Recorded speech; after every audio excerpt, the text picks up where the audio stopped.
सकते हो उतनी करो। शंकर की आराधना करने से नवरात्र में शक्ति का बल बढ़ता।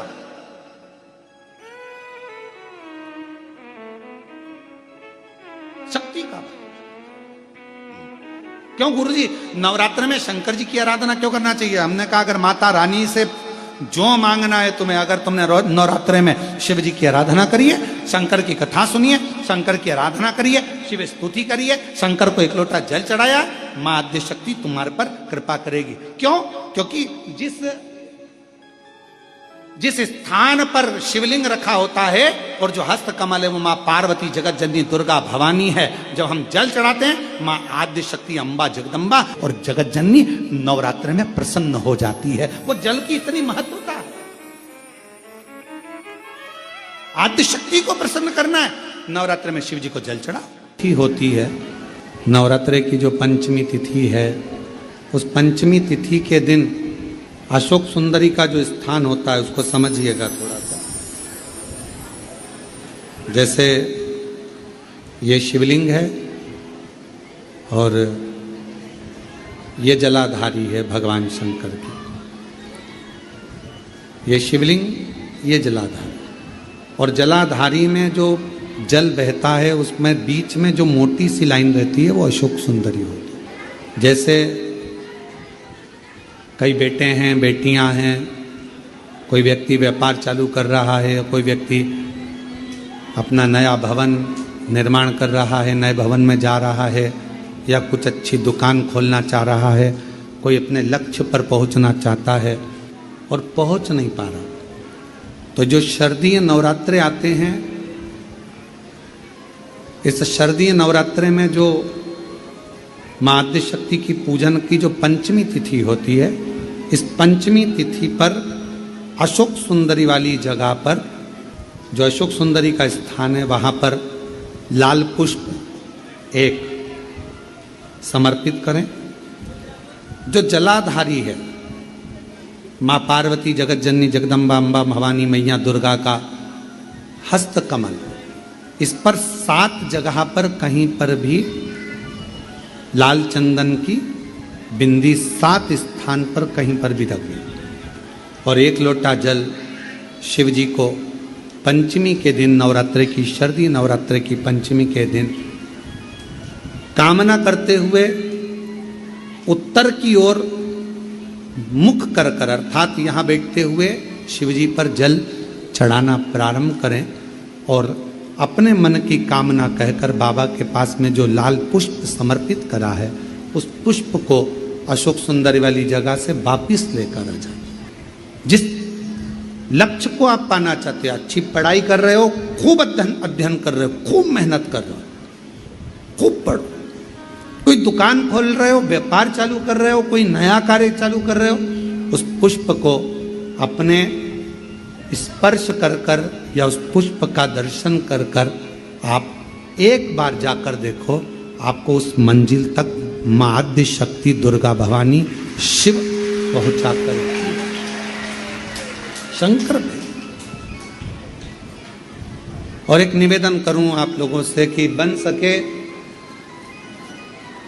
दुर्गा सप्तशती का पाठ अगर करते हो या दुर्गा सप्तशती को आप पढ़ते हो तो हिंदी का उसमें नीचे लेख आते रहते हैं, बहुत सारे वर्णन आते हैं, उसका भी पढ़ेंगे तो उसमें बहुत सारी बातें आपको बहुत अच्छी अच्छी, देवी भागवत में, दुर्गा सप्तशती में, इनमें बहुत सुंदर सुंदर कल्याण का, यदि गीता प्रेस गोरखपुर से जो कल्याण निकलती है उस कल्याण का यदि देवी अंक अगर आप पढ़ेंगे माता दुर्गा भवानी पर, बड़ा सुंदर, उसमें भी बहुत सी चीज़ें, मां आद्य शक्ति की आराधना की, साधना की, पूजन की पद्धति बहुत सुंदर, उसका ध्यान करें। शिव से कुछ, अगर भगवान शंकर की हम आराधना कर रहे हैं, भगवान शंकर से अगर हम कुछ पाना चाह रहे हैं तो भगवान शिव की सबसे पहले उससे साधना करो, शिव को पहले अपना बनाओ।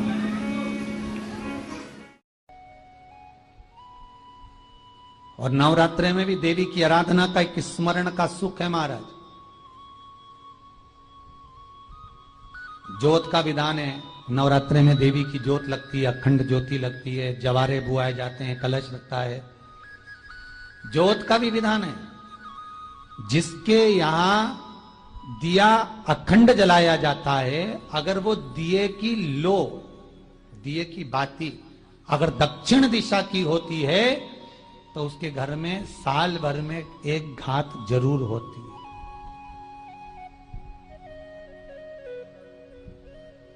जो दिया अखंड जलता है उसकी बाती का मुख दक्षिण का नहीं होना चाहिए।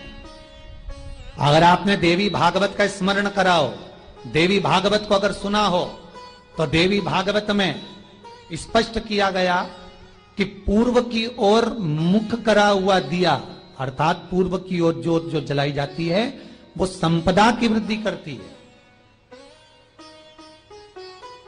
पश्चिम की ओर मुख कर कर जो ज्योत लगाई जाती है महाराज, वो वैभव को देती है।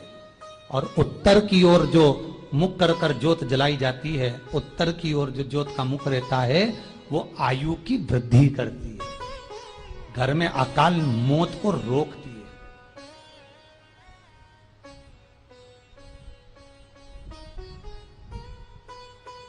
यात्रे का जो भाव तत्व है उसको भी अच्छे से समझ लेना। दक्षिण की ओर ज्योत ना लगाएं। अगर आपको लगाना है पूरब की लगाएं, पश्चिम की लगाएं या उत्तर की लगाएं। और जितने दिन महारानी जगदम्बा जगत धात्री दुर्गा भवानी, अब की बार माता जी घोड़े पर आई है। हर बार देवी बदल बदल के आती है, इस बार जो नवरात्रे आए वो घोड़े के आए। तो घोड़े पर जो देवी जी आती है वो समृद्धि को देने वाली आती है, लक्ष्मी की वृद्धि करने वाली आती है। जैसी घोड़े की रफ्तार होती है उस रफ्तार से लक्ष्मी घर में आती है। तो ये मत सोचना कि कोरोना महामारी ने हमको नीचे गिरा दिया या कोरोना महामारी ने रोक दिया, कमाई के स्रोत रोक दिए, धन रोक दिया। चिंता मत करना। मेरी मां जगत जननी दुर्गा भवानी अब की बार घोड़े पर आई है। साल भर में इतना धन दे देगी कि आपने पीछे के 4 साल में नहीं कमाया होगा, इतनी मेरी मां भंडार भर देगी। ये घोड़े पर आई है, कोई साधारण नहीं हो सकता। देवी भागवत में स्पष्ट किया गया, जब जगदम्बा मगर पर आती है उसका भाव अलग है, और जगदम्बा जब हाथी पर आती है उसका भाव अलग है, और जगदम्बा जब घोड़े पर आती है तो जगत को समृद्धिवान बना देती है, वैभव में कमी नहीं आती। अभी भले दुनिया के लोग अभी रोते हैं कि पैसा नहीं आ रहा, कोरोना महामारी ने सब तोड़ दिया, रोक दिया, पर चिंता ना करना। मेरी मां अगर घोड़े पर आई है तो उसका सुख आपको जरूर मिलेगा। एक जरा सी मिट्टी की दुकान भी अगर आप खोल कर बैठेंगे तो चांदी और सोना के बराबर कमाएंगे, इतना धन देगी वो मां। साधारण नहीं है मेरी माता। तात्विक सुख का आनंद देने वाली, लाभ तत्व प्रदान करने।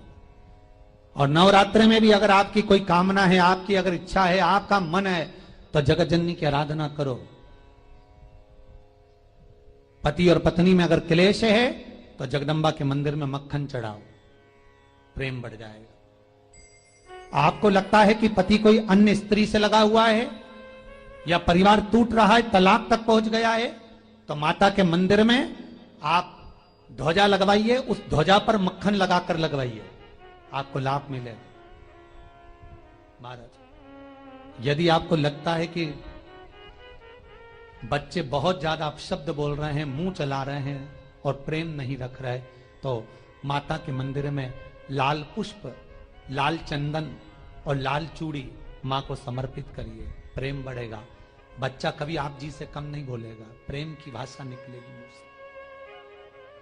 मां जगत जननी की आराधना, जगदम्बा की उपासना। नवरात्रे में 9 दिन में से कोई एक दिन ऐसा ले लो जिस दिन कन्याओं का भोजन कराओ, साथ में उनको लाल चुनरी ओढ़ाओ या कोई लाल वस्त्र, लाल पूजन की सामग्री उनको दो, सुख मिलेगा, आनंद आएगा। नाम से 31 फूल समर्पित करना आया, 31 पुष्प। और कुंदकेश्वर के नाम से 31 पुष्प समर्पित कर कर बेलपत्री के पेड़ के नीचे की जड़ थोड़ा सा भाग निकालकर ऊपर से छीलकर अंदर का भाग शंकर कुंदकेश्वर को चढ़ाना है। उस जड़ को लाकर उसको पीसना है और पीसकर सुबह के समय पर 3 बार उसका कुंदकेश्वर का नाम लेकर सेवन करना है।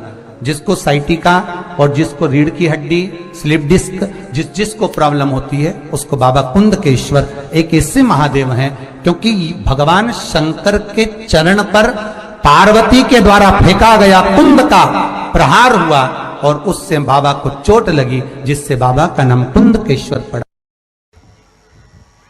कच्चे सूत से लपेटकर 11 बार उसका भाग, जब उसको लपेट लोगे इस तरह से इकट्ठा करके, आगे का जो भाग है 11 बार कच्चा सूत लपेटने के बाद जो भाग पीछे का आगे का कोई भी हो उसको शहद में डुबाकर शिव जी को समर्पित कर दो। किस जगह पर रखना है?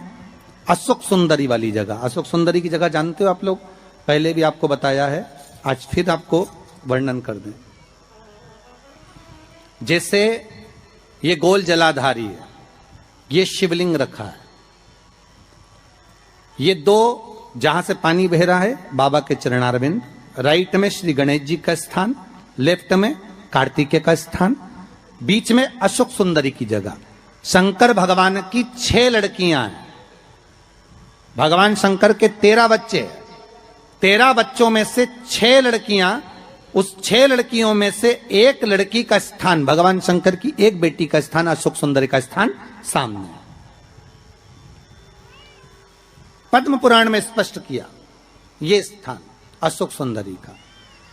शंकर भगवान की जलाधारी में पार्वती जी का हस्तकमल, ऊपर से जो एक एक बूंद पानी गिरता है, यह शंकर भगवान की 5 लड़कियों का स्थान है, जया, विषहरा, शामरी बारी, दौतली और देव। शंकर भगवान की 5 लड़कियां भगवान शंकर के मस्तक पे जल की धार गिरा रही हैं।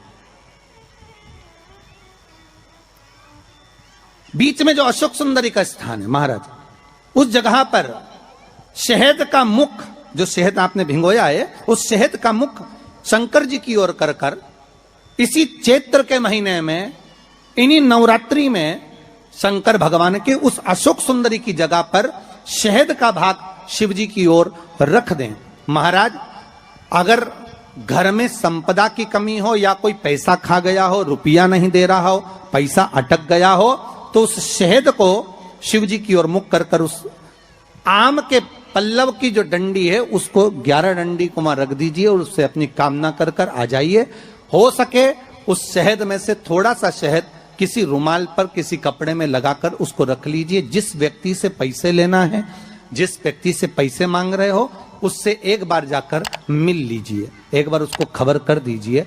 बाबा चाहेगा भोलेनाथ तो नवरात्रि में ही पैसा वापिस आ जाएगा, अगर शिव कृपा कर दे। ये बाबा की करुणा। आम का पल्लव कोई साधारण नहीं जिसको कलश के ऊपर रखा जाता है, शिव की कृपा।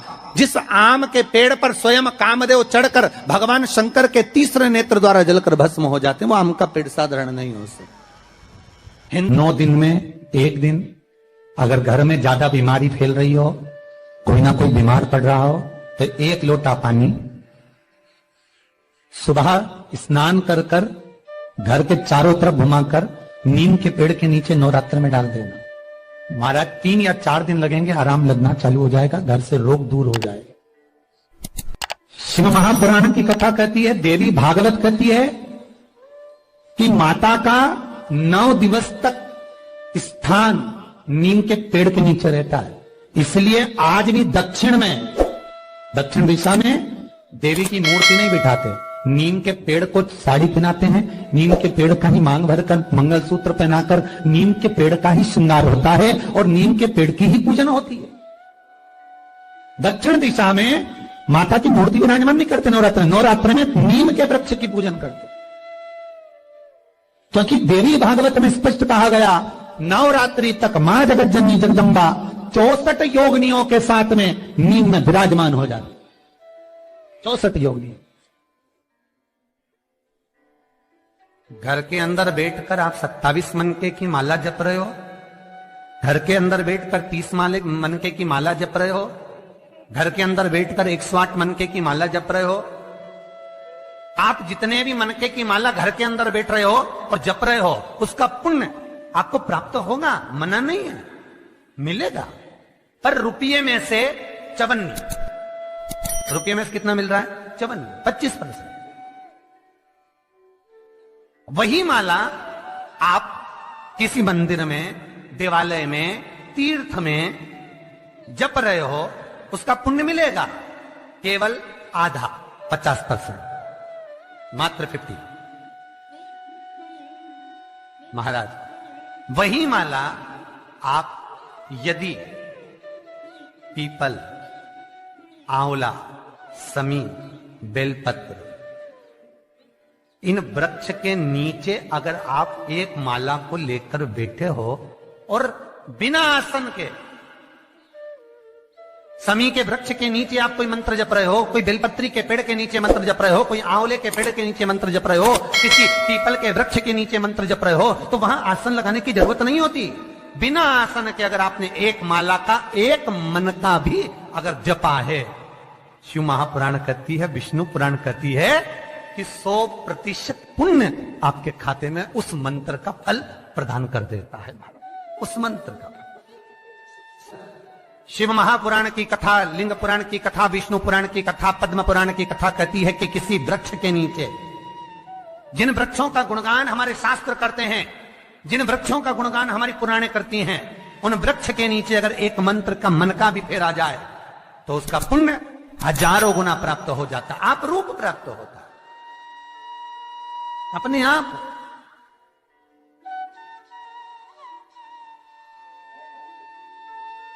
आप जिस पुण्य को करना चाहे, मेरा बहुत निवेदन है महाराज, बहुत प्रयास करा करो, प्रयास करना। अगर हाथ के मनके की माला भी नहीं हो और किसी पीपल के पेड़ के नीचे 15 मिनट बैठने का मौका मिल गया, आंवले के वृक्ष के नीचे 5 मिनट बैठने का मौका मिल गया, किसी आंवले के वृक्ष के नीचे आप 5 मिनट बैठे हो, ओम नमो नारायण का मंत्र का स्मरण कर लो, ओम नमो भगवते वासुदेवाय का जाप कर लो, बस उसका फल 100 गुना, हजारों गुना प्राप्त हो जाता है। शमी के पेड़ के नीचे बैठे हो, श्री शिवाय नमस्तुभ्यम का जाप करिए,